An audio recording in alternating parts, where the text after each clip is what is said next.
드라마 인사이더의 불교 폄훼에 교구 본사 주지 협의회도 분노와 우려를 나타냈습니다. 표현의 자유는 인정하지만 책임이 따른다며 JTBC의 결단과 책임 있는 자세를 촉구했습니다. 인사이더의 불교 폄훼 논란이 승가뿐만 아니라 제가에서도 확산되고 있습니다. 조계종 중앙신도회와 포교사단이 성명을 발표하고 공개 참여와 다시 보기 영상 삭제를 촉구했습니다. 통도사가 한국전쟁 당시 육군병원으로 사용된 사실을 인정받아 현충시설로 공식 지정된 것을 기념해 호국영령 위령제를 봉행합니다. 당시 산화한 희생자들과 유족들을 위로합니다. 경기북부 불교사업연합회가 양주 나리공원에서 18번째 경기북부 음악예술제를 개최했습니다. 사찰연합 합창단과 트로트 가수들이 흥겨운 공연을 선보이며 시민들과 하나가 됐습니다. 시청자 여러분 안녕하십니까? 6월 11일 토요일 BTN 뉴스 시작합니다. 드라마 인사이더의 불교 폄훼에 교구 본사 주지 협의회도 분노와 우려를 나타냈습니다. 협의회는 표현의 자유는 인정하지만 자유엔 책임이 따른다며 사회적 책임을 지닌 언론기관으로서 JTBC의 결단과 책임 있는 자세를 촉구했습니다. 이은하 기자입니다. JTBC의 새 수목 드라마 인사이더의 불교 폄훼에 대한 공분이 불교계 전체로 확산되고 있습니다. 문제가 된 드라마 인사이더는 부처님이 계신 법당을 거액의 도박장으로 삼은 배경과 스님을 막장 사기 도박꾼으로 묘사한 첫 회 방송의 이야기 전개 외에도 불교를 비하하는 설정이 스토리 전반을 관통하고 있습니다. 사찰을 범죄의 주무대로 스님을 도박꾼으로 설정한 데 반해 이를 조사하고 심판하는 사법연수생, 남자 주인공은 기독교식 이름의 김요한입니다. 기독교 경전에 따르면 요한은 예수의 12제자 가운데서도 5손가락 안에 드는 핵심 인물입니다. 드라마 기본 구조가 선과 악을 불교와 기독교라는 종교로 나눠 이분법적으로 설정한 것을 짐작할 수 있습니다. 전국 사찰을 대표하는 전국 교구본사 주지협의회는 해당 드라마의 문제 장면이 표현의 자유를 넘어선 것이라고 지적했습니다. 법당 안에서 도박을 하게 한다든가 스님 모습을 하는 연기자가 도박을 하게 하는 모습을 보인다든가 그걸 해결하는 사람들의 뒤에 보면 뒷좌석에 보면 다 십자가를 다 이렇게 걸어놓고 마치 기독교가 불교를 정화하는 모양새 이런 것을 봤을 때 굉장히 불쾌감을 느낄 수밖에 없는 구조이지 않겠습니까? 전국 교구본사 주지협의회는 어제 표현의 자유에 한계가 없다는 점을 인정하지만 자유에는 반드시 책임이 따른다는 요지의 입장문을 발표했습니다.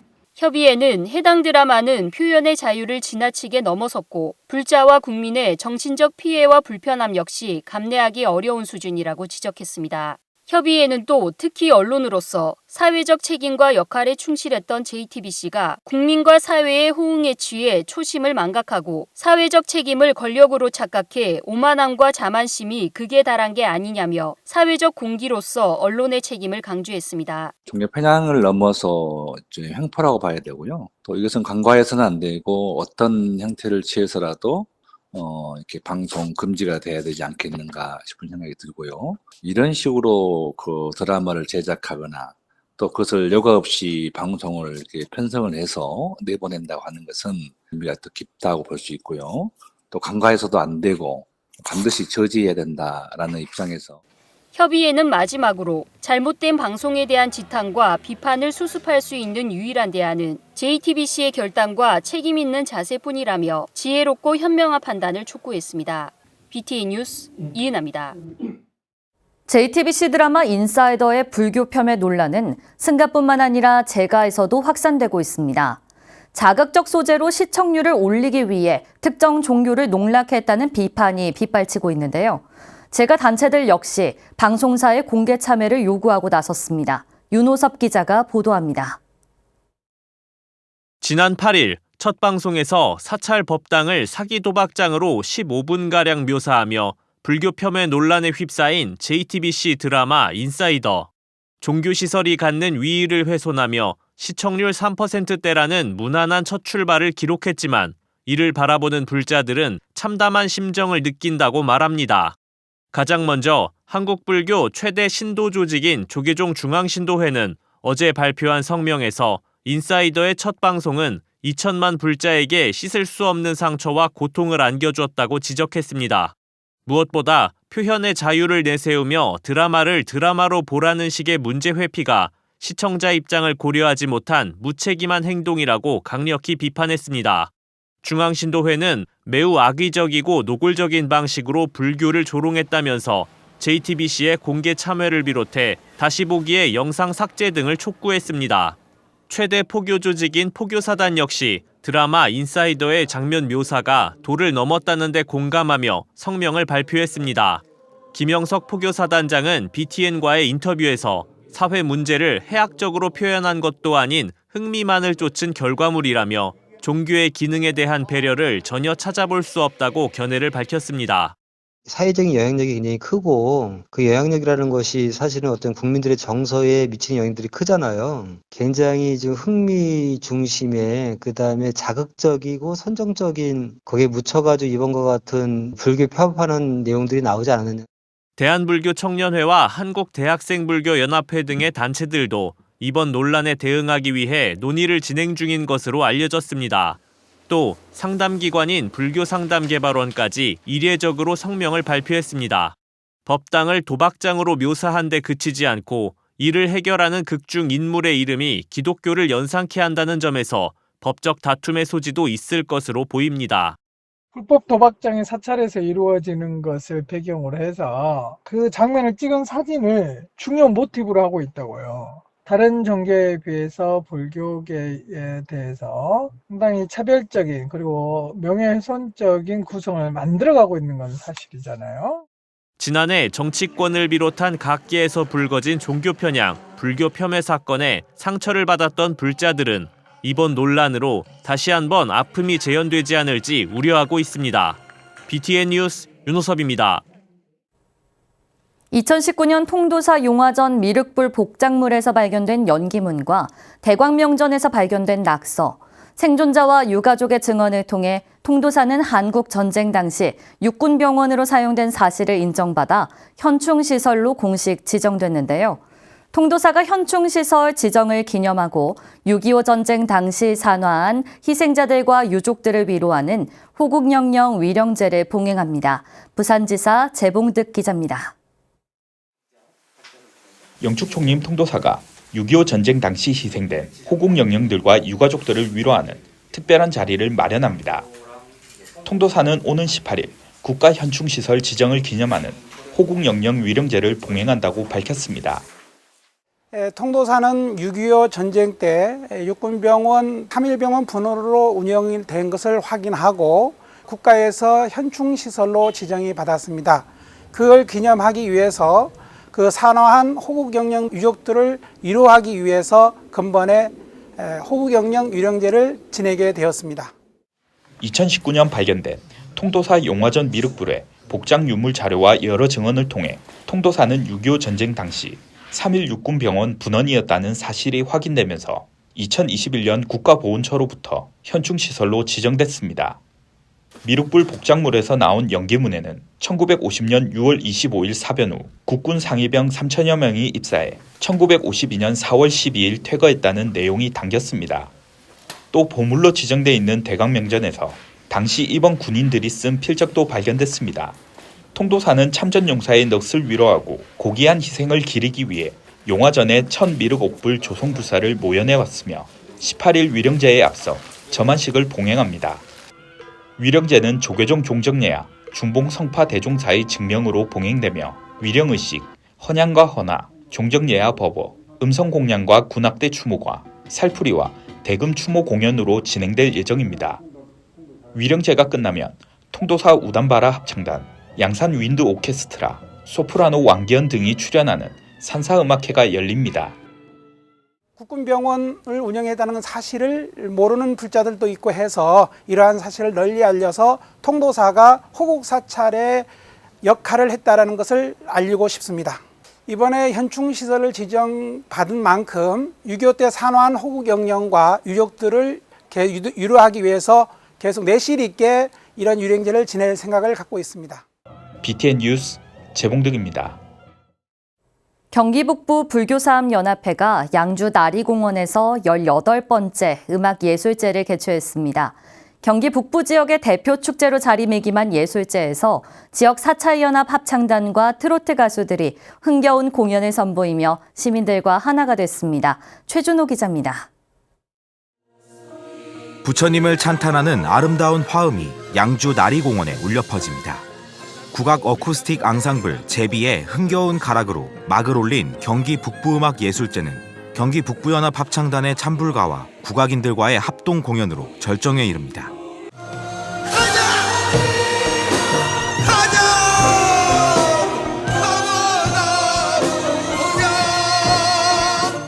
올해로 제18회를 맞는 경기 북부음악예술제가 지난 9일 양주 불교사암연합회 주관으로 열렸습니다. 행사에 앞서 코로나19와 우크라이나 전쟁 희생자들을 위한 위령 천도제를 봉행해 행사의 의미를 더했습니다. 예술제 집행위원장인 양주 불교사암연합회장 상진 스님이 개회를 선언하며 본격적인 축제의 막이 올랐습니다. 경기 북부 불교사암연합회 음악 예술제를 개회를 선언합니다.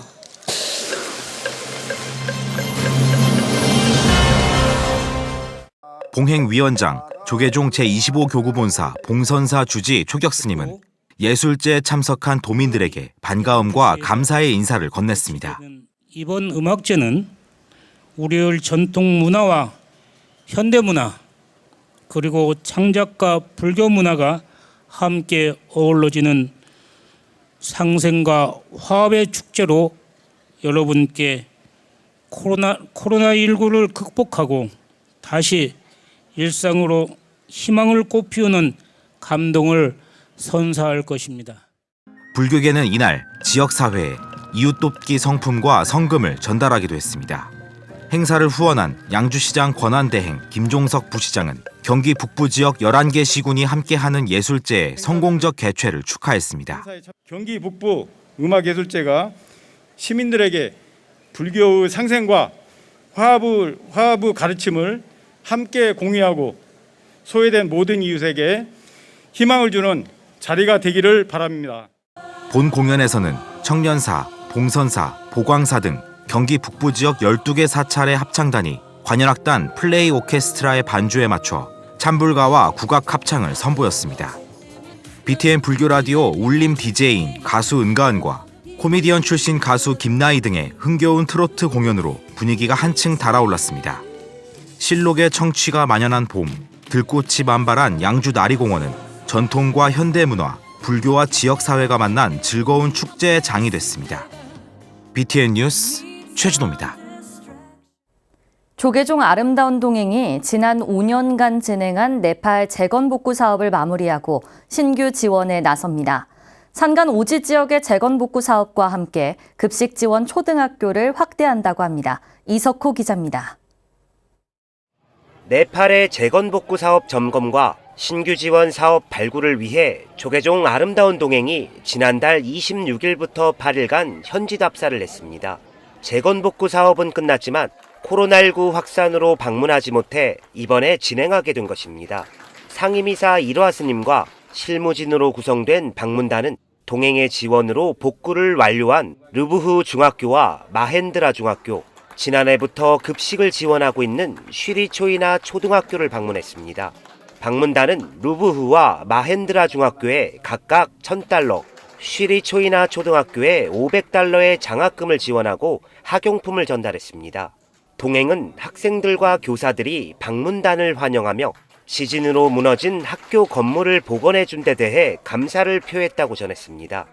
학생들이나 교사들이 그 아름다운 동행을 잊지 않고 저희가 기대했던 것보다 더 큰 환영 행사들을 준비를 하고 이제 반갑게 맞이해줬고요. 저희가 이제 장학금이랑 학용품 전달을 했을 때도 학생들은 이제 여전히 잊지 않고 찾아와준 데 대해서 감사 인사를 전했습니다. 동행은 지난 2015년 네팔 대지진 직후 현지에 긴급 구호단을 파견해 2주 동안 5천여 가구에 생필품과 쌀, 식료품 등을 지원했습니다.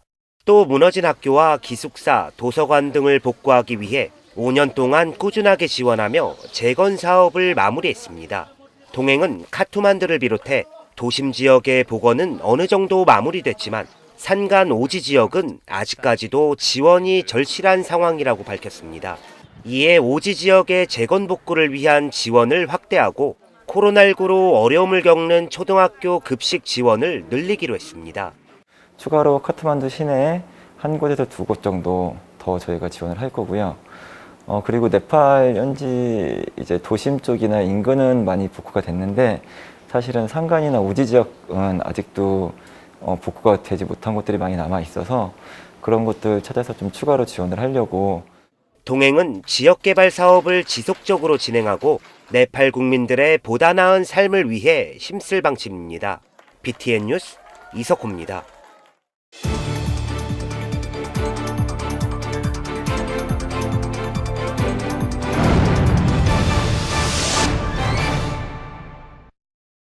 스리랑카 불자들이 1000년 만에 최대 불사를 회양했습니다. 불교 성지 쿠라갈라 유적의 스리랑카 최대 규모 불교 사원 단지가 들어서게 됩니다. 한편 인도 모디 총리의 네팔 룸비니 방문으로 불교 성지 순례길이 윤곽을 드러내고 있습니다. 세계 불교 소식 이효진 기자가 전해드립니다. 불교 국가 스리랑카가 코로나19 대유행과 경제난을 딛고 1000년 만에 최대 불사를 회양했습니다. 고대 아누라다푸라 시대 이전부터 불교 성지였던 쿠라갈라 유적에 스리랑카 최대 규모 불교 사원 단지를 조성한 겁니다. 일명 쿠라갈라의 부흥 프로젝트는 와투라 쿤불의 담마라사나 테라 스님의 원력으로 지난해 3월 시작됐습니다. 13개월 동안 이어진 불사에는 한화 53억 원 상당의 기금이 모였고 200만 명에 달하는 불자들이 단지 건설에 힘을 보탰습니다. 약 59만 5천 제곱미터 규모의 성지에는 약 40m 높이의 부도탑과 법당, 사자상 등 80개 이상 다양한 건물이 들어섰습니다. 사원은 수행을 위한 공간뿐만 아니라 지역민을 위한 교육, 문화시설이 마련돼 지역 발전에도 큰 역할을 할 것으로 보입니다. 나렌드라 모디 인도 총리가 지난달 16일 인도 국제 불교문화유산센터 기공식에 참석하기 위해 부처님 탄생지인 네팔 룸비니를 방문했습니다. 이날 방문에는 셰르 바하두르 대우바 네팔 총리도 함께했습니다. 두 총리는 부처님이 탄생한 마야데비 사원을 참배하며 양국의 문화적 유대 강화를 다짐했습니다. 룸비니에 건립될 인도 국제 불교문화유산센터는 불교 문화를 공유하는 두 나라의 관광산업 발전에 중심축 역할을 하게 됩니다. 더불어 인도 문화부 산하 국제불교연맹 IBC가 운영에 참여합니다. 모디 총리의 이번 네팔 방문으로 인도 부다가야, 사르나트, 쿠시나가르, 네팔 룸비니를 잇는 불교 성지 순례길 조성에 탄력이 붙을 전망입니다. BTN 뉴스 이효진입니다. 호국 보훈의 달인 6월을 맞아 조계종 직할포교원 부산 진여원이 제24회 진여 호국영령 위령제와 보훈가족 위안 행사를 진행했습니다. 진여원은 지난 9일 부산 북구 현충공원에서 미룡사 회주 정각스님, 금용사주지 동암스님, 진여원 남보타월 원장 등 100여 명이 동참한 가운데 호국영령 위령제와 보훈가족 위안 행사를 봉행하고 보훈 유자녀 장학생 12명에게 장학금을 전달했습니다. 진여원 남보타월 원장은 나라와 민족을 위해 산화하신 호국영령들의 숭고한 희생을 기리며 호국 정신을 본받아 나가도록 하자고 말했습니다. 진여원은 지난 1997년 호국영령과 군경 전몰 장병 영가를 위한 합동 천도제를 처음 봉행한 후 매년 호국영령과 보훈 가족을 위한 행사를 진행하고 있습니다. 만해 한용운 스님 78주기를 추모하는 학술제가 지난 9일 서울 선악원 한국근대불교문화기념관 만해홀에서 진행됐습니다. 학술제 제1주제 만해 한용운의 만년과 시무장은 한국불교설리연구원장 법진 스님이 발표하고 김경집 한국전통문화대학교 교수가 토론을 진행했습니다. 제2주제 한용운의 지적 흐름과 실천 그리고 불교적 가치는 고병철 한국학중앙연구원 수석연구원이 발표하고 백원기 동방문화대학원 대학교 석좌교수가 토론에 나섰습니다. 한국불교설리연구원은 만해 학술제를 시작으로 오는 18일 시무장에서 만해 예술제를 29일 한국근대불교문화기념관 만해홀에서 만해 추모제를 개최할 예정입니다. 조계종 불교상담개발원이 문화체육관광부의 몸, 마음, 쉼 사업의 일환으로 7월부터 2022 생명살림법회를 봉행합니다. 불교상담개발원장 선업스님은 지난 9일 기자간담회를 열고 다음 달부터 매달 한 차례씩 서울 조계사와 봉은사, 수원 봉령사, 부산 범어사에서 생명살림법회를 봉행한다고 밝혔습니다. 법회는 사무량심, 화두명상, 기도연불명상, 움직임명상으로 구성돼 불자들에게 생명 존중 사상을 가르치고 이를 바탕으로 자살 예방 필요성 고치, 생명 존중 인식 확산을 목표로 하고 있습니다. 법회와 함께 생명 존중 리플릿 배부, 서약서 작성 등도 같이 진행됩니다. 6월 11일 7시 뉴스를 마칩니다. 시청해주신 여러분 고맙습니다.